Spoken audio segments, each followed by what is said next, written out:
There's a village deep in rural Uganda where this tree has stood for more than 1,000 years. It's become an object of worship for the locals, where their belief is that it contains the soul of a woman who died here many years ago.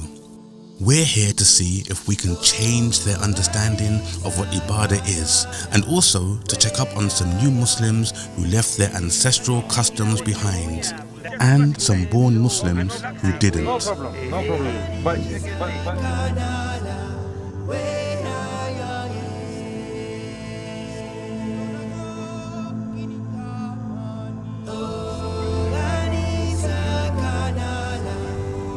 On a previous Dawah mission carried out by our local team, an entire nearby village embraced Islam.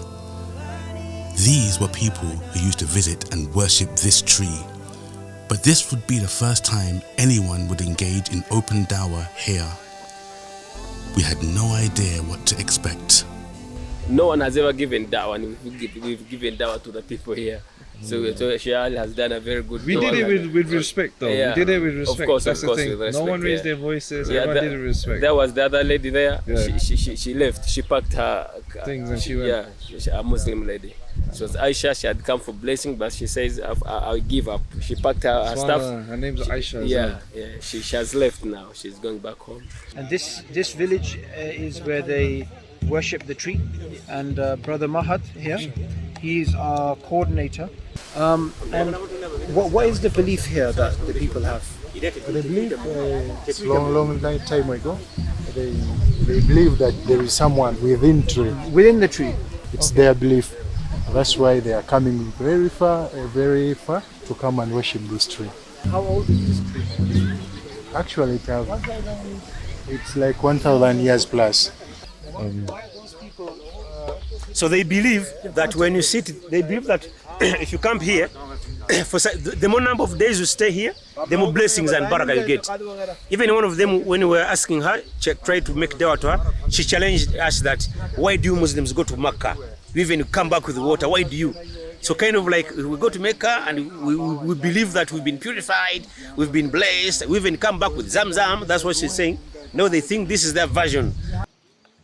We found this really interesting, and we wanted to find out more about the beliefs of this fascinating village. We believe that this tree was planted later in the history of the Dawah Empire. Those were the first people to settle into Uganda. We believe that they have migrated from Ethiopian highlands and they settled in some highlands in Uganda. For example, this one. We are on top of 99 hills representing the 99 goddesses, which were the first god to be worshipped in Africa. And this tree has 99 fibrous roots. For us, we call them rooms, which representing those gods I've talked about.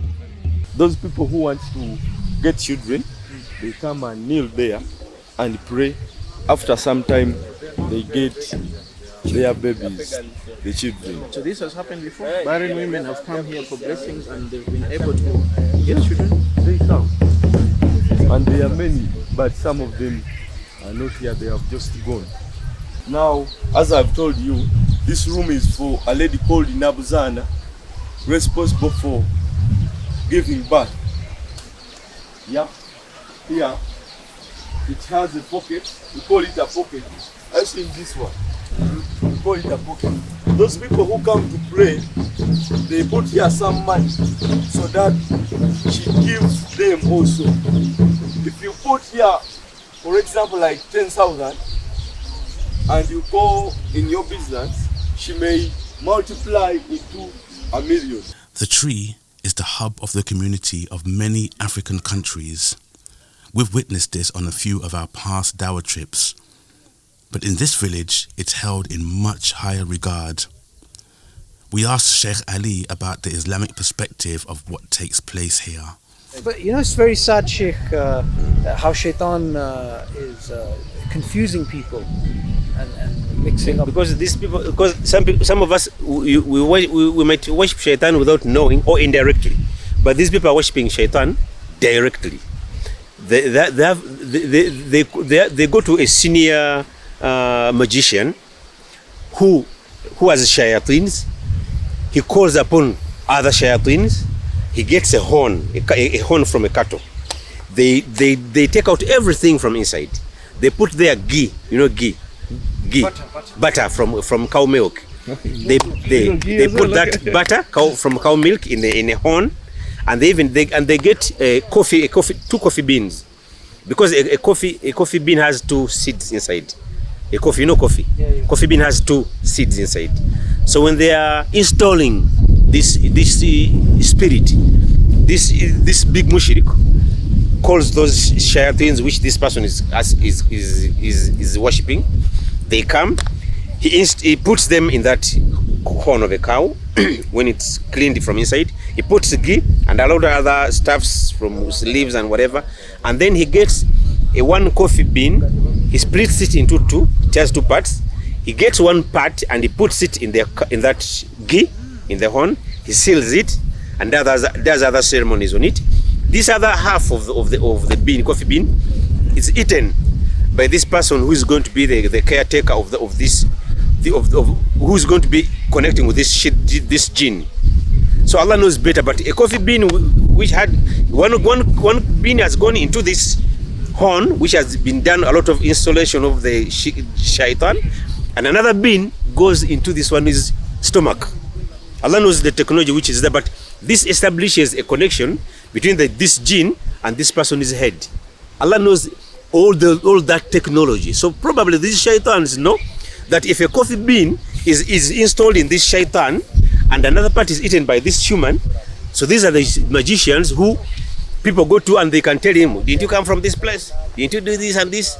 So it's not the knowledge of this human being. It is the shaitan which can get some of that information and maybe probably.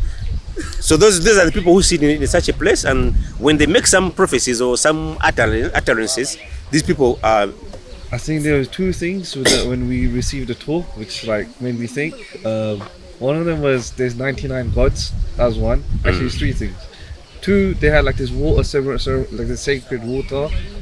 And the third one is they do their own version of itikaf there as well. The longer you stay there. All mushriks have it though. Yeah, but it's an inverse. It's like Shaytan playing a joke. It's a flip. Oh. 99 names of Allah, right? Subhanallah. So Shaykh Abdul Karim, what do you say about this place? May Allah guide these people here, but all this he told me that they're asking for forgiveness, that we came and disorganized the place. So he's asking for forgiveness. The cow dung. Yeah. He's holding it that we are sorry. These people have disorganized us. In Surah Baqarah, Allah says, when it is said to them, follow what Allah has revealed, they reply, no, we only follow what we found our ancestors practicing. Would they still do even if their forefathers had absolutely no understanding or guidance? Although their belief is strong, we know that the message of Islam has already penetrated many hearts here, so we must fulfill our obligation.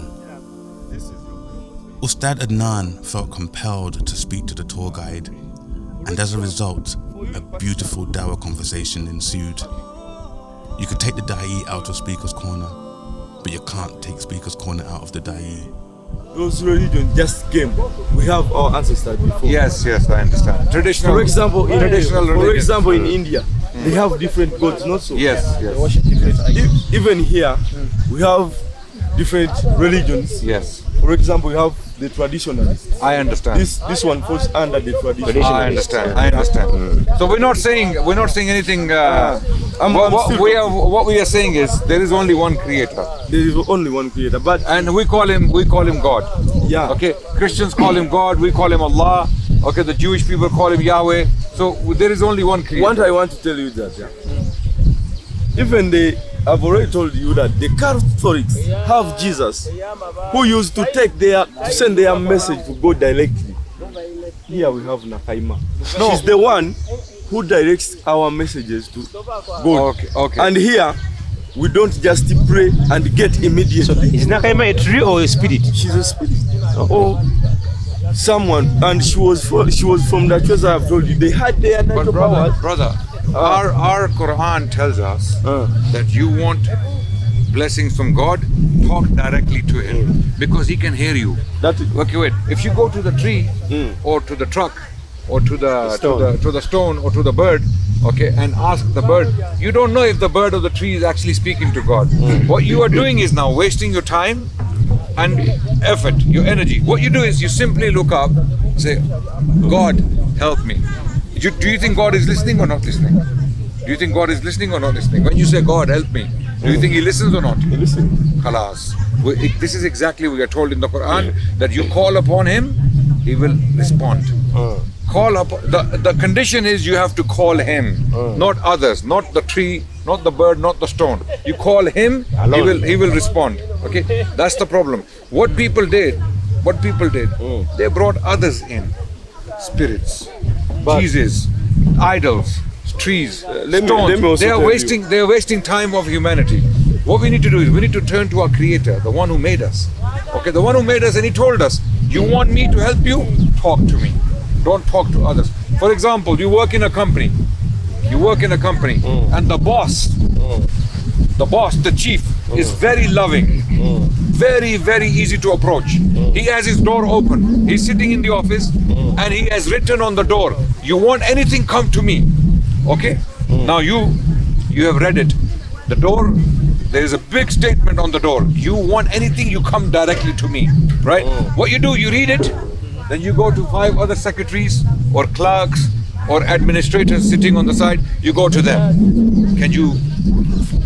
The boss will tell you, why the hell are you going to these people? They're going to make your life difficult. They're going to ask for a bribe. They're going to ask for money. Okay, you want me to talk to the boss? Give me some money and I'll take your application to the boss.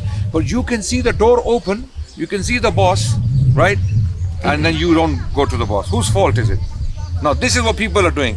Instead of going to the boss, asking the boss directly, who's Allah, who's the creator, they are going to Mr. John, Mr. George, Mr. Terry, Mr. Murphy, Mr. Ram and Mr. Sham and all these different people they're going to, right? That's the issue. The issue is we need to go straight to the boss instead of using mediums, other people, other things or other objects. Okay, this is why we are lost. Sheikh, I was also telling the brother. Do you agree with this? Do you agree with this? I'm not agree, but why not? Tell me why. If the boss is telling, let me ask you that. Let me ask you. Why do you want to go to other people? I don't know much about Muslim or Islamic, but I may be knowing about Christianity. Why did God send Jesus to the people? To guide them to God. Jesus came. I'll tell you why Jesus came. Jesus came. He said, "I have been sent by God." Jesus said, it's in the Bible. Jesus said, I have been sent by God. There's nothing I can do of my own. Yet Jesus said that I'm the way to God. That means you have to pass through Jesus. No. He said that I'm the way to God. Jesus is saying, you follow me because I have been sent by God so that you can worship God. Jesus did not come, I am the way, worship me. Do you understand? What the Christians started to do, instead of following the way of Jesus, because Jesus said, I am the way, right? The way of Jesus is what? Worshipping. Doing whatever He did. The way of Jesus was to worship God. The Bible says that. Jesus Himself said it. My way is to worship God, right? What the Christians did, they left the way of Jesus and they put Jesus in front of them and they started worshipping Jesus.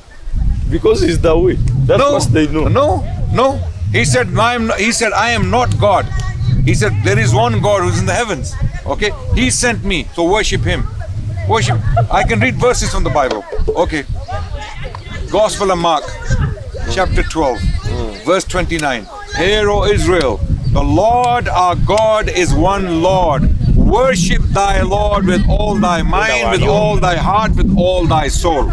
These are the words of Jesus in the Gospel of Mark. Now you tell me now, where is He saying worship me? He's saying worship God. The Lord our God is one Lord. Worship thy Lord with all thy mind, with all thy heart, with all thy soul.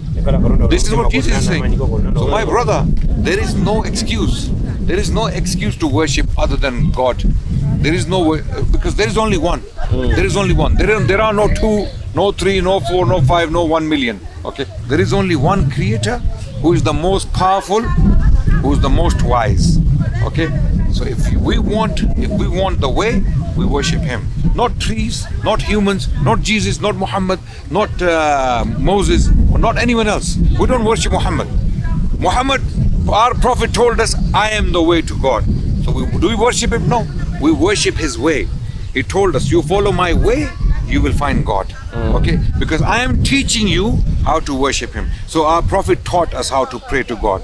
This is exactly what Jesus did. But what they did was, they thought Jesus is God. And Jesus Himself was not God. He never said, I'm God. So this is the biggest, how can I put it, biggest oppression in human history.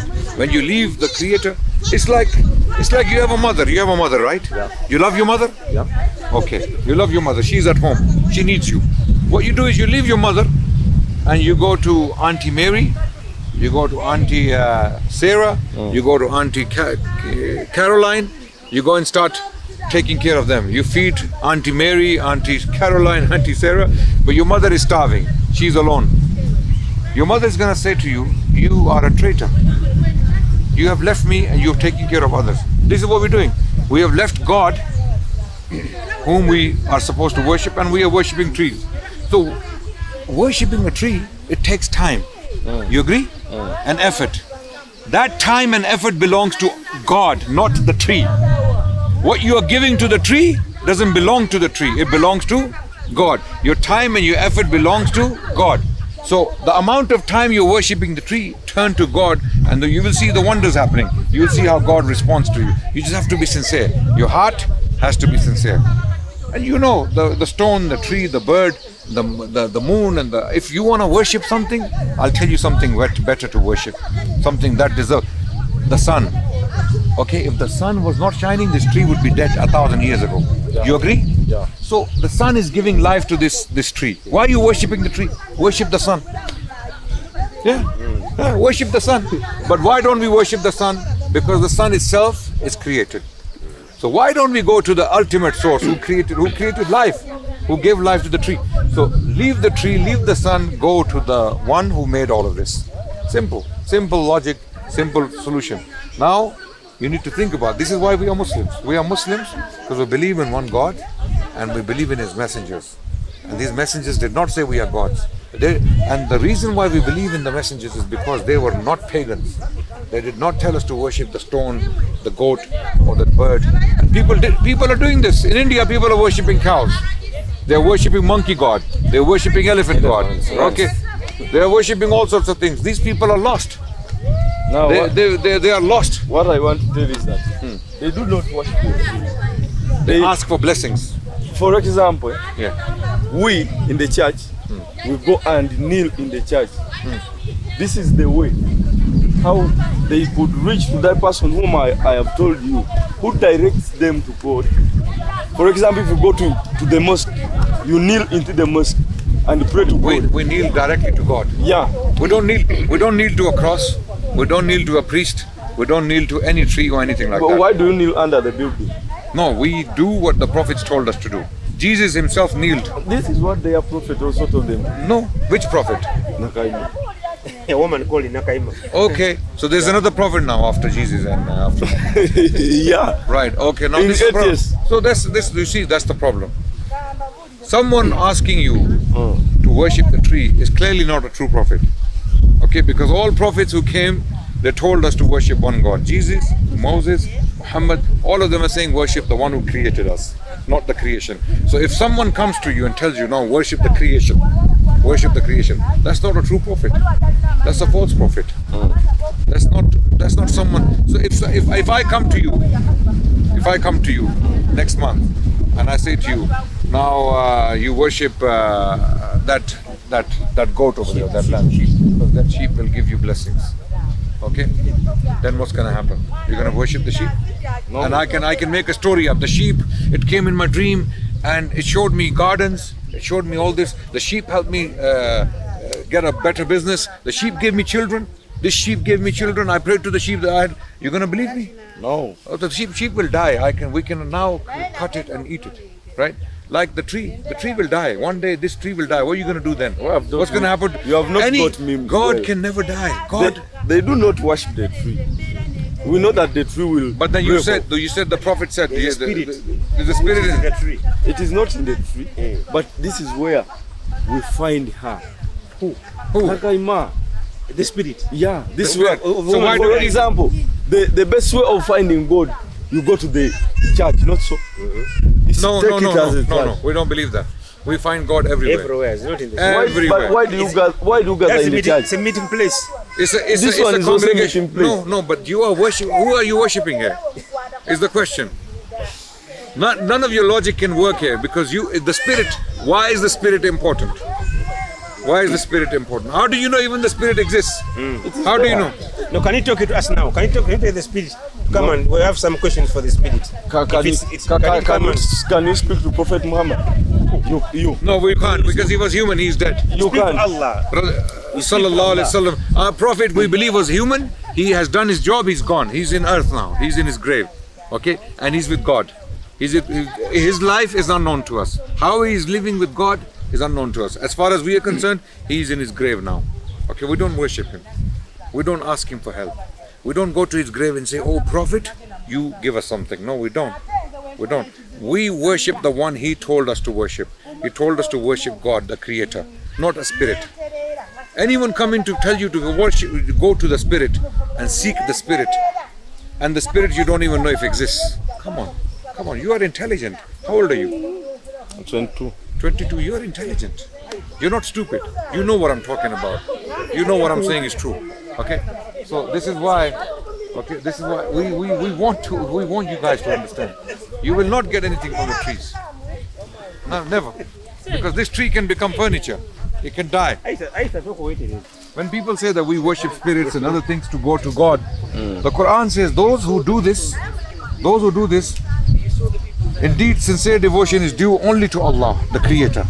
As for those who take others lords besides Him, saying, we worship them only so that may bring us closer to Allah, intermediaries. When you go to someone below to take you to higher person, surely Allah will judge between all regarding what they differed about. Allah certainly does not guide whoever persists in lying and disbelief. So he's saying these people are liars and disbelievers because they don't want to worship Allah. They find other excuses to worship other things. Okay. And they always give reasons. When you go to people like this, they always give reasons. They say, we are doing this because we want to get to the ultimate authority. But what Allah is saying, what God is saying, that if they wanted Allah, they would come directly to me. They don't want Allah. They're going to other people. Right? So this is something very important for you to remember, my brother. Life is short. Okay? Don't waste it. The message was delivered and it was left with him to ponder over it. Sadly, some Muslims find it hard to leave their old customs behind. He saw them sitting here earlier and he realized that they're Muslims because they're wearing hats and hijab and everything. So he came and asked them, why are you sitting here? What are you doing? And they told him that they came to visit the tree, and he started explaining that this place is not for a Muslim. We have Allah, we worship Allah, not trees and objects. You know, Alhamdulillah, clearly he's explaining to them right now that they shouldn't be here. I'm telling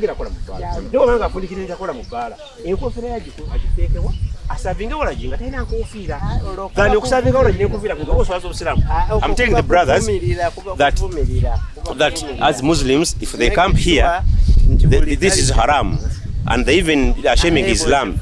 Because I was telling, if I told that they decided to come here for their blessings, which is haram, and they're insisting on that, they should take off the caps, these caps. Because in Islam, in Uganda, this is an Islamic identity. Yes. At least if they take it and they hide it, it's better. But they're having the caps and they're camping here. Have the cap and go home.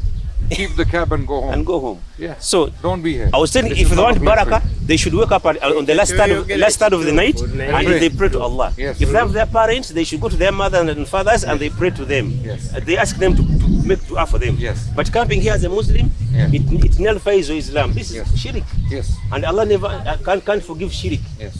So this brother at least is listening, and this brother is trying to beat about the bush.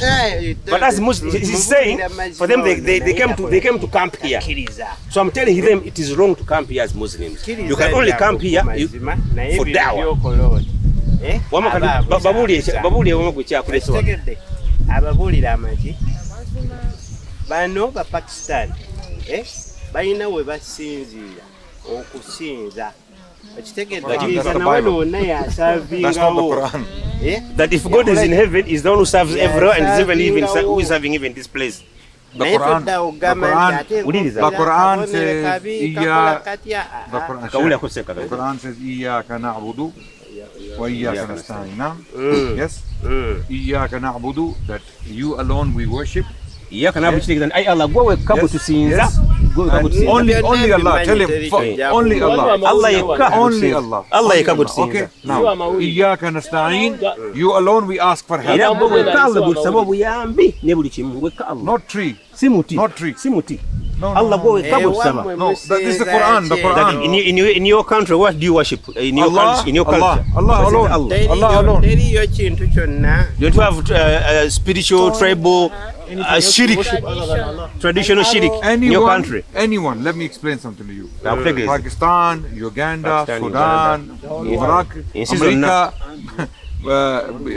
Britain, London, anyone, anywhere. Okay, worshipping. Wait. Worshipping or asking for help from anyone else other than Allah is a mushrik. Are we going?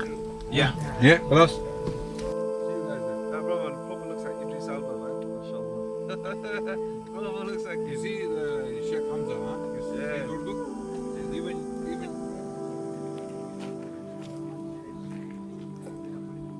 Imagine, this village was once barren with disbelief, but now it has blossomed with the fruits of Islam. Entire families have left their old beliefs behind. Now they can learn about Allah and His Messenger. How do they feel? What exactly was it that they used to worship this tree for?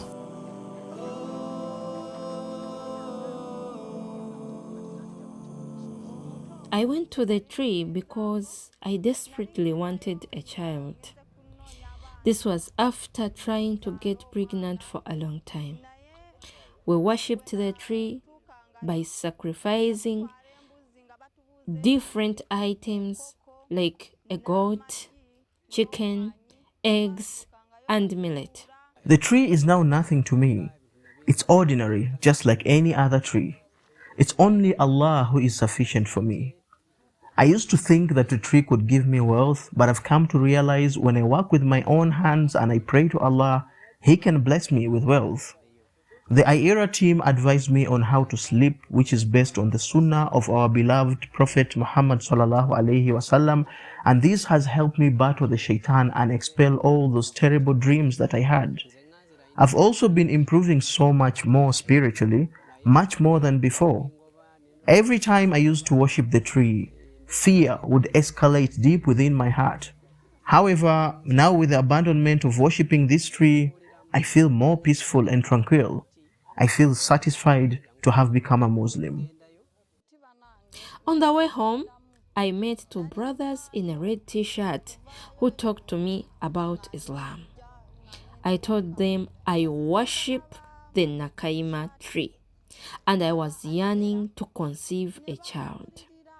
They told me about God the Almighty and that only He has the power and might to grant children. After that, I told them I'll think about it. When I reached home, I reflected upon the activities we performed for the tree god and compared that to what the brothers in the red t-shirts told me. This is when I came to realize that the tree really isn't God. All the misconceptions I've had about this tree because of what my parents used to tell me about its healing factors have been cleared up. After the iERA team shared Islam with me, it made me ponder and contemplate about reality. because we used to make sacrifices to get wealth back, but we got nothing in return. It was us who used to take money, gifts, and again in return, we are not making any improvements. Now I'm seeing a much more bigger difference. It's so wide that I'm looking at myself as a complete person. Now I believe what is right because the iERA team have told me a lot about God, that indeed God is the provider and is the all-seeing, especially after the worship of the tree. I still have sustenance. So the tree has not done any harm unto me. So now I definitely know for sure that indeed Allah is the only true God. Besides Him, none other should be worshipped.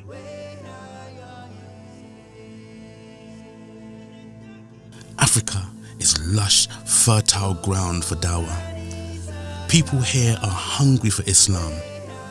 Our mission will continue with the help of Allah.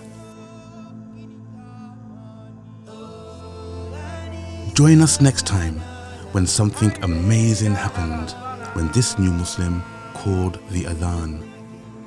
Allahu Akbar, Allah.